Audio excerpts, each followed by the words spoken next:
And I'm Paul Schenck, National Pro-Life Radio. We are here in Washington, D.C. for the 2009 March for Life. Virtually tens of thousands of conscientious pro-life people have gathered here in Washington just days after the inauguration of the new president.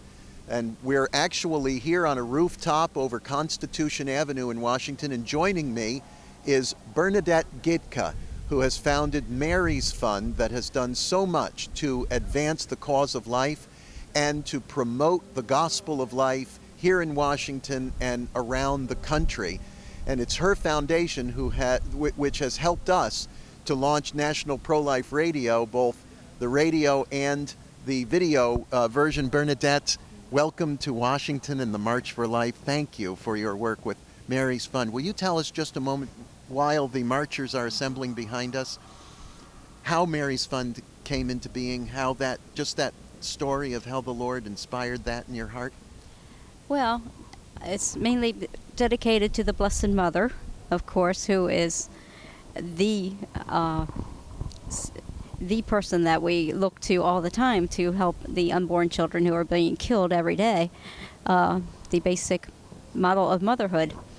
So Mary's Fund started because of the Blessed Mother, but when I came into the means to finance the foundation, it had always been in my heart. I had wanted to work for the cause, but I didn't have the means, so I prayed for those means.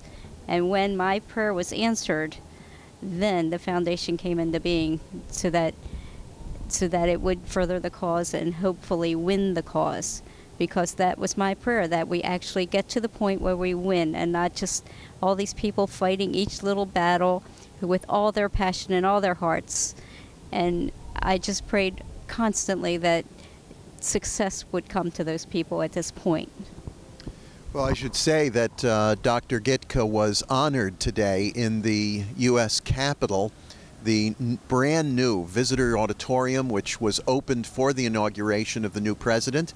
And this ceremony, which took place this morning here in Washington, was conducted by the Thomas More College of the Liberal Arts. Dr. Jeffrey Nelson, the president of the college, awarded Burnadette Gietka and her mother, Catherine Gietka, and her brother, Jerry Gietka, for their work with Mary's Fund and initiating pro-life support.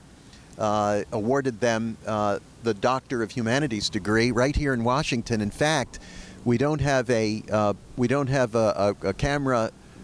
Here we are. What I'd like to do, if we can, is just sort of get a panorama here of where we are.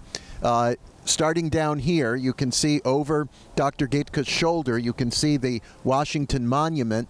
That is the mall in Washington, D.C. When you heard about 1 million people here for the inauguration, they filled up the mall from the Washington Monument. As you come across the landscape, you can see the flag flying on top of the Smithsonian Institution. And now as we come full circle around here, we're looking at a panorama of the Mall, Washington, and then finally we come to the Dome of the United States Capitol.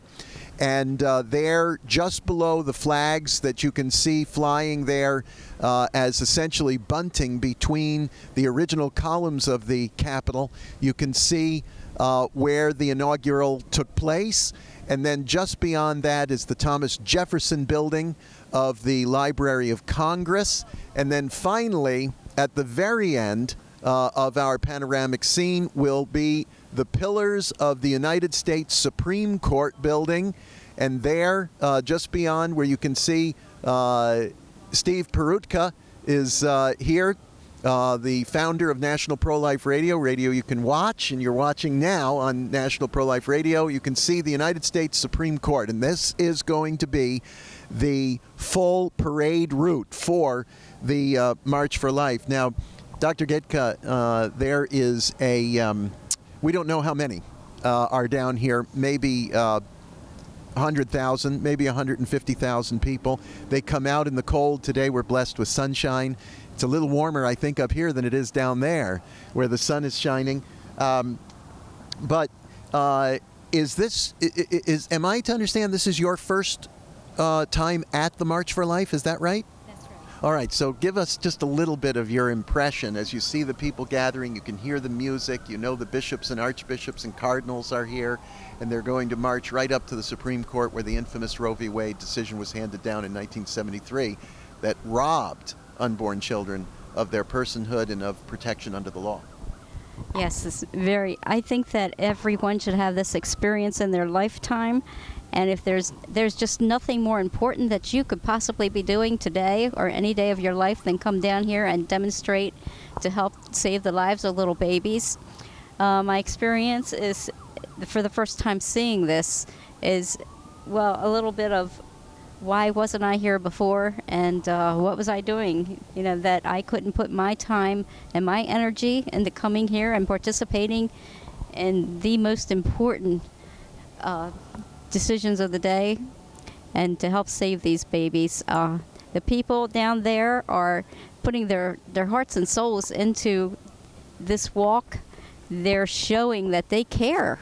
They care about people they will never see, never hear, never come in contact with, and yet they care about these little tiny babies' lives. And how many don't care? Just because we have a new president now, we have maybe some hope that his heart will change, and maybe all these people down here who are walking and the massive prayers that are being said, it's going to be a powerful force, and it can change the heart of this new president.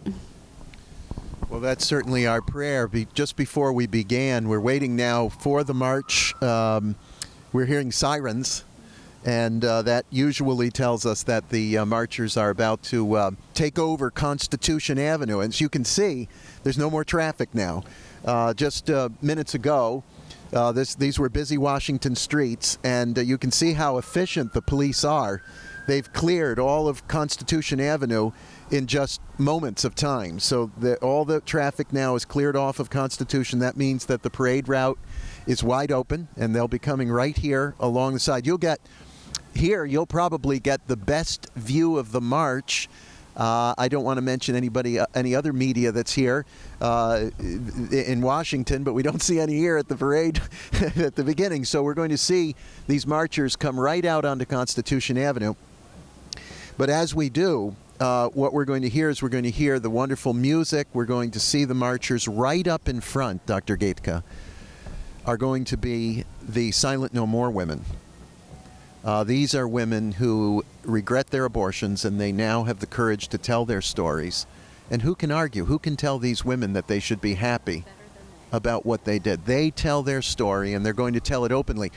They'll begin by marching right here on Constitution Avenue at the head of this March for Life. Then they're going to finish by telling their stories at the United States Supreme Court.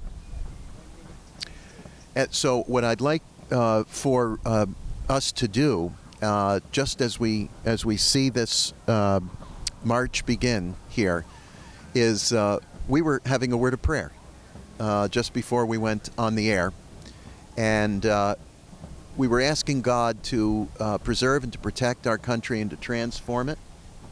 So here comes the marchers now, and we need to invoke the grace, blessing, and protection of Our Lady of Guadalupe, who is the patroness not only of the unborn.